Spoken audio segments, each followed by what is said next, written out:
বগুড়া সদর ৬ আসনের শূন্য পদে অনুষ্ঠিত উপনির্বাচনে শান্তিপূর্ণ পরিবেশে ভোট গ্রহণ সম্পন্ন হয়েছে। বৃহস্পতিবার সকাল থেকেই ভোট কেন্দ্রে আসতে শুরু করেন ভোটাররা।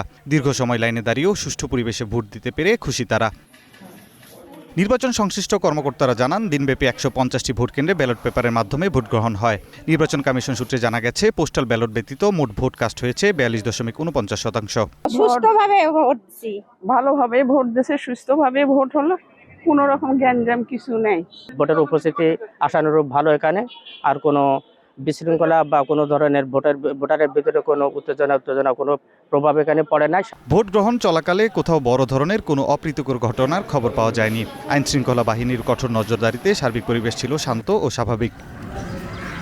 এদিকে শেরপুর ৩ আসনেও ভোট গ্রহণ শেষে চলছে গণনা। ভোট চলাকালে বৃহস্পতিবার বিকেলে অনিয়ম ও কারচুপির অভিযোগ তুলে জামায়াতের প্রার্থী মাসুদুর রহমান ভোট বর্জনের ঘোষণা দেন। তবে এ বিষয়ে কোনো লিখিত অভিযোগ পাওয়া যায়নি বলে জানিয়েছে নির্বাচন কমিশন কর্তৃপক্ষ।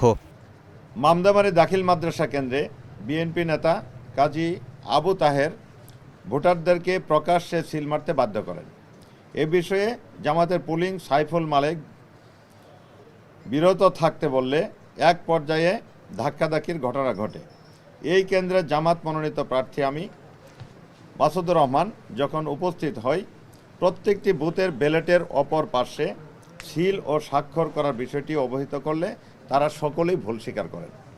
এদিকে নির্বাচন চলাকালে শ্রীবর্দী সরকারি কলেজ মাঠ এলাকায় পরিস্থিতি নিয়ন্ত্রণের বাইরে গেলে ইটপাটকেলের আঘাতে 2 পুলিশ সদস্য আহত হন।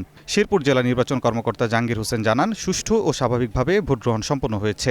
কিছু জায়গায় জাল ভোটের ঘটনা ঘটেছে, জড়িতদের আটক করে পুলিশের কাছে হস্তান্তর করা হয়েছে।